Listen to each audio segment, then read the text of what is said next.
Agora, um estudo recente publicado por pesquisadores brasileiros indica que o problema pode ser ainda mais sério.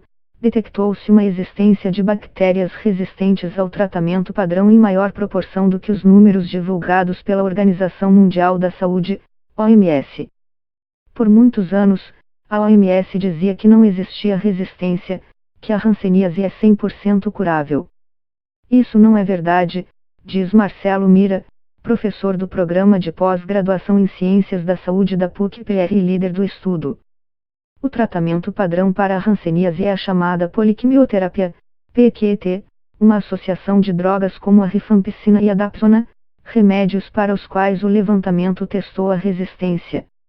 No estudo, os pesquisadores detectaram a maior proporção de cepas resistentes da M. leprae já reportada em uma determinada comunidade. 43,2% dos casos apresentavam resistência a algum dos medicamentos, e 32,4% possuíam resistência dupla. Publicado na Clinical Infectious Diseases, uma das principais revistas científicas na área de doenças infecciosas, o artigo também contou com pesquisadores do Instituto Lauro de Souza Lima, Fundação Oswaldo Cruz, Universidade Federal do Pará, UFPA, Universidade Estadual do Pará, UEPA, e Universidade Federal de São Paulo, Unifesp. Para chegar aos resultados, os pesquisadores analisaram, ao longo de 12 anos, a população da Vila Santo Antônio do Prata, uma ex-colônia de rancenianos no interior do Pará, situada a 110 quilômetros de Belém. Hoje, com uma população perto dos 3.000 habitantes, a maioria descendente de pacientes que tiveram hanseníase, a comunidade foi submetida a mais de 600 consultas pela equipe em suas expedições. A localidade, popularmente conhecida como Vila do Prata, foi um dos vários hospitais colônias abertos no Brasil a partir de 1923, quando pacientes diagnosticados com lepra, o nome da doença na época, passaram a ser internados compulsoriamente.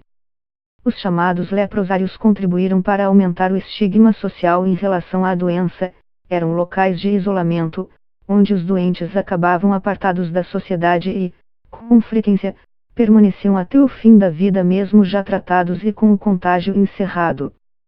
A Vila do Prata recebeu pacientes dos estados do norte e nordeste do país.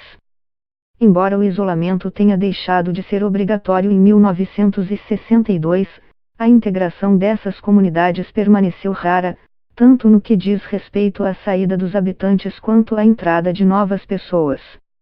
Tratamentos interrompidos, desconhecimento e preconceito em relação à doença também fizeram com que muitas dessas áreas se mantivessem endêmicas.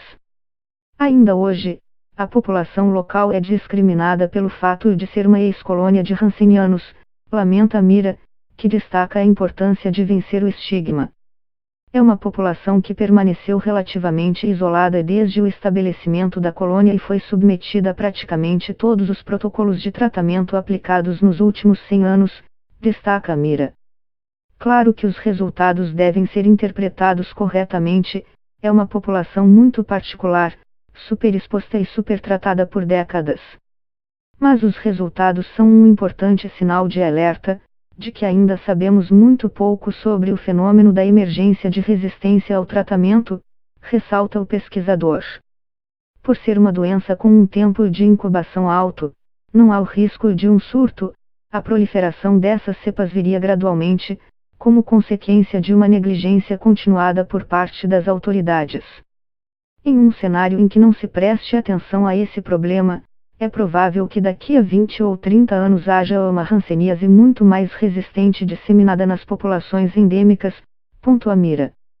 Para especialistas da área, o estudo se soma às evidências de que a resistência é um problema que ainda não recebeu a devida atenção do poder público.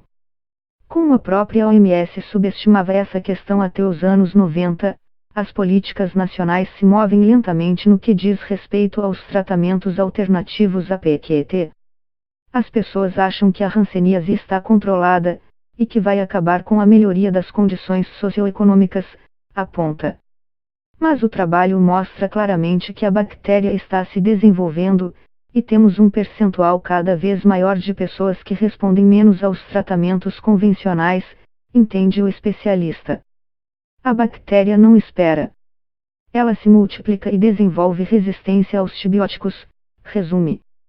Já vimos isso na tuberculose algumas décadas atrás. Ela começou a apresentar os primeiros casos de multiresistência naquela época e hoje, quase metade dos casos são multiresistentes. Com a hanseníase, estamos vendo o início disso, argumenta Salgado. Por ser um campo relativamente recente, a compreensão da resistência ainda é parcial, segundo o presidente da SBH. O que o estudo traz é uma parte da história, as partes do genoma que nós conhecemos, mas há outras áreas com resistência que ainda não são conhecidas, o que torna o processo mais grave, interpreta Salgado. Não podemos alarmar a população com promessas de uma epidemia, mas também não se pode empurrar com a barriga achando que está tudo bem. Temos casos de resistência publicados em 2011, agora vemos esses resultados em 2019. O que vamos aguardar? Sair outro trabalho em 2029 para dizer que realmente tem resistência? Precisamos de um protocolo urgentemente. A visão é semelhante à de Marcelo Mira, que reforça a necessidade de uma política alternativa para casos em que o M-lepra já não responde ao tratamento convencional. Alguns médicos realizam o tratamento com antibiótico específico para casos mais resistentes, mas fazem isso não por uma orientação definida pelo Ministério, e sim por entenderem que o protocolo clássico já não funciona, aponta o líder do estudo. O Ministério da Saúde precisa decidir logo a respeito disso.